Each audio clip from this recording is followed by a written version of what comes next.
देखिए, जो वर्तमान में आजसू पार्टी है उसमें एक दो चेहरे को छोड़ दे, नाम मत लेवाइए, उसके अलावा कोई आंदोलनकारी नहीं। आजसू का जन्म ही जेएमएम के कोख से हुआ था।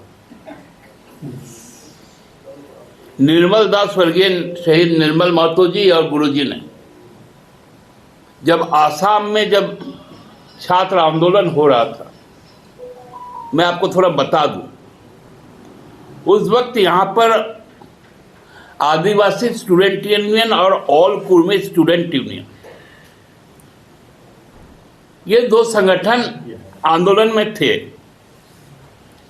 तब शहीद निर्मल दास और गुरुजी ने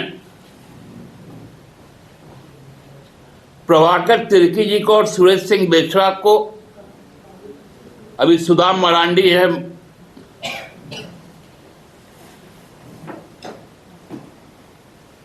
आपको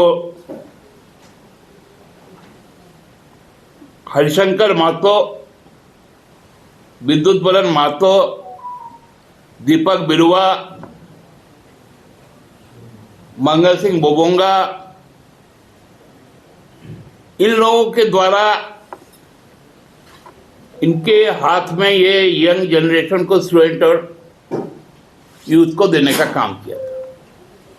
बाद में इनका राजनीतिक महत्वाकांक्षा अलग हुआ तो लोग पहले जेपीपी बनाए और फिर आजसू बना। तो वर्तमान आजसू के अध्यक्ष, मैं बार बार कह रहा हूं कि उसमें कुछ लोग हैं जो आंदोलनकारी हैं, लेकिन आजसू कभी आंदोलनकारी पार्टी नहीं रही जो वर्तमान में। आजसू आंदोलनकारी पार्टी थी,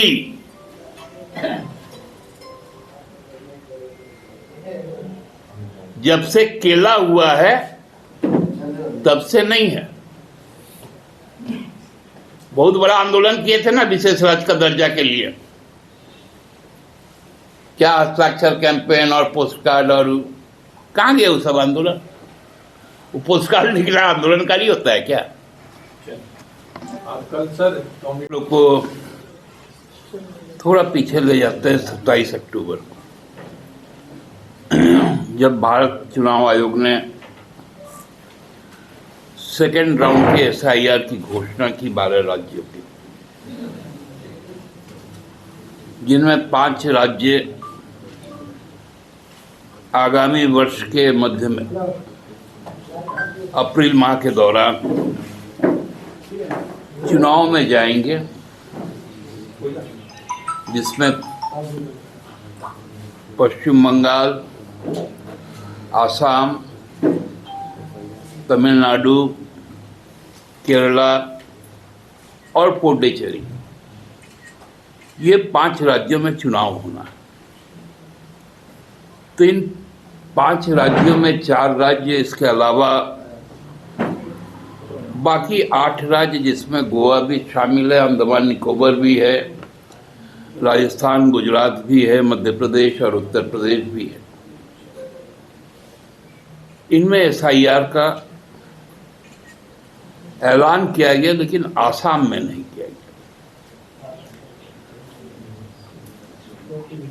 पूरे लगभग 1 वर्ष से भी ज्यादा समय से भारतीय जनता पार्टी के जो सर्वोच्च नेता हैं, देश के प्रधानमंत्री हैं, आदरणीय नरेंद्र मोदी जी, भारतीय जनता पार्टी के द्वितीय सर्वोच्च नेता और देश के गृह मंत्री आदरणीय अमित शाह जी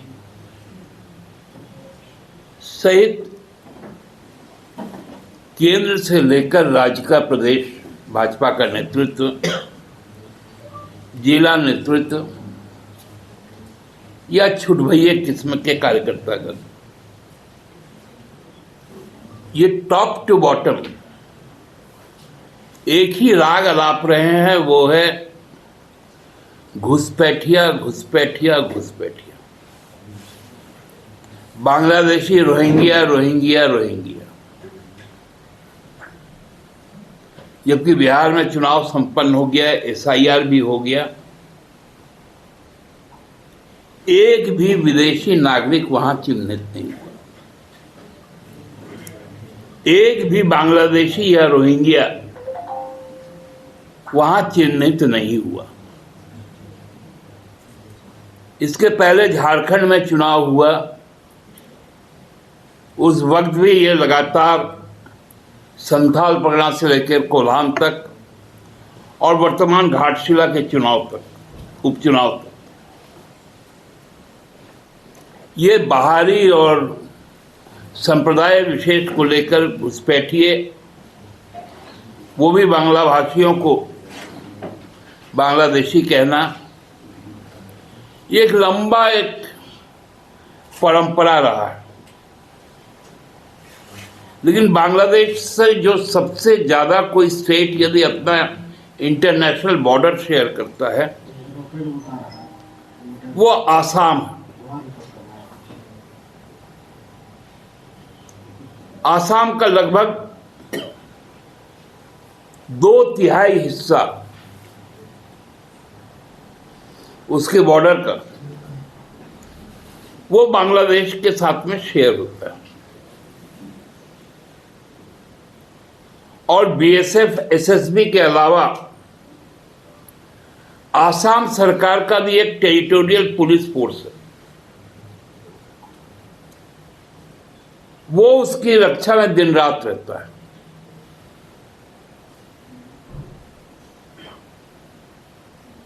लेकिन वहां पर एसआईआर नहीं होगा। यह अजीब विडंबना है। जिस राज्य में सबसे ज्यादा इन्फ्लेटर्स हैं,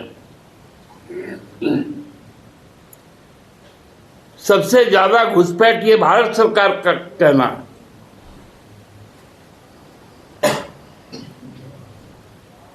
दो 2002, 2003, 2004 के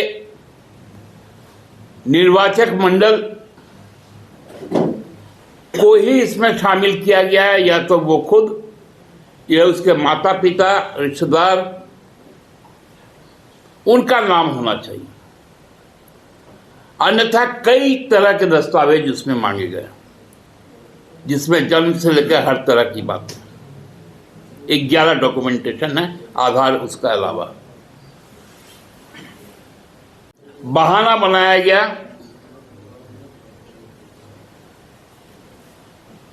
कि वहां सिटीजन्स रजिस्ट्रार का काम चल रहा है। फिर से रिपीट कर दो, क्या? वहां सिटीजन रजिस्टर का कार्य चल रहा है, एनसीआर जिसको हम लोग कहते हैं, या एनआरसी भी कहते हैं।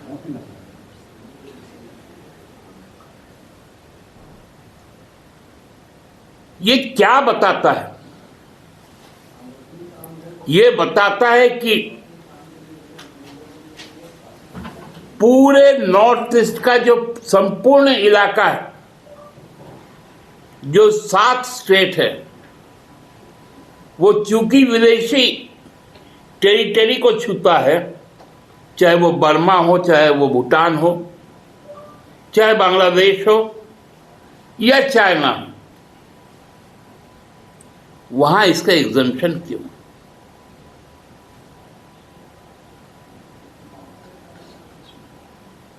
क्या नॉर्थ ईस्ट देश का हिस्सा नहीं है?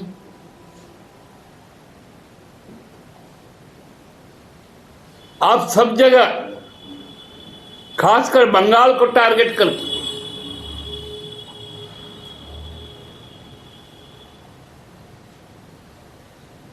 बंगाल को टारगेट करके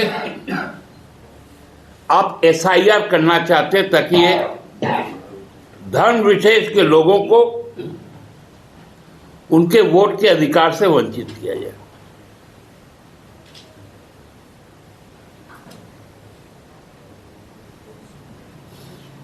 खासकर हमारे झारखंड से, संपूर्ण राज्य से बंगाल के साथ शादी ब्याह का एक लंबा परंपरा रहा, क्योंकि भाषा लगभग एक, खान पान लगभग एक, रीति रिवाज लगभग एक,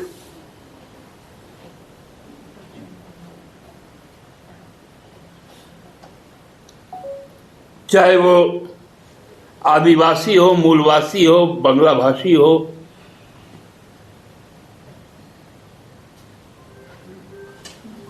उनको वंचित करने का एक षड्यंत्र किया जा रहा है।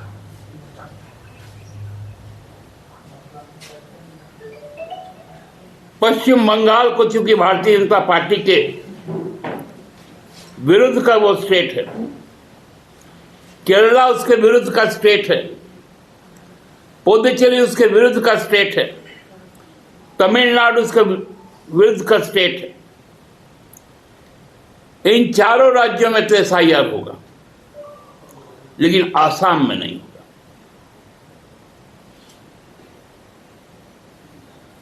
क्योंकि आसाम उनके लिए वो एक ऐसा प्रदेश है जहां से सांप्रदायिक सद्भाव को तोड़ने का काम किया जाता है, जहां से जातीय सद्भाव को तोड़ने का काम किया जाता है,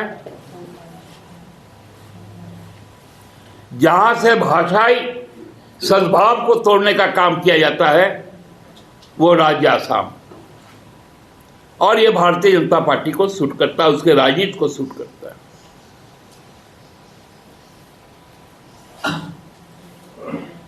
भारत का चुनाव आयोग कह रहे कि हम आसाम के लिए अलग से एसआईआर करेंगे। भाई, उन एसआईआर के प्रावधान क्या होंगे? जो 24 जून से जो एसआईआर शुरू हुआ पूरे देश, खासकर बिहार में पहला फेज, उसका डॉक्यूमेंटेशन तो आपके पास है, आपने लिस्ट बना दिया। तो आसाम में अलग क्या होने वाला है? क्योंकि हमने देखा था इस राज्य में हमारे विगत चुनाव में आसाम से एक व्यक्ति आया था और सबसे ज्यादा नफरत की बात, सबसे ज्यादा विश्वमन किसी ने किया था राजनीतिक तौर पे, वो आसाम का मुख्यमंत्री था।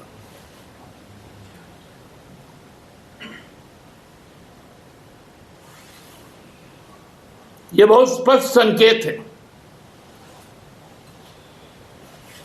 कि देश और देश का लोकतंत्र किस ओर जा रहा है।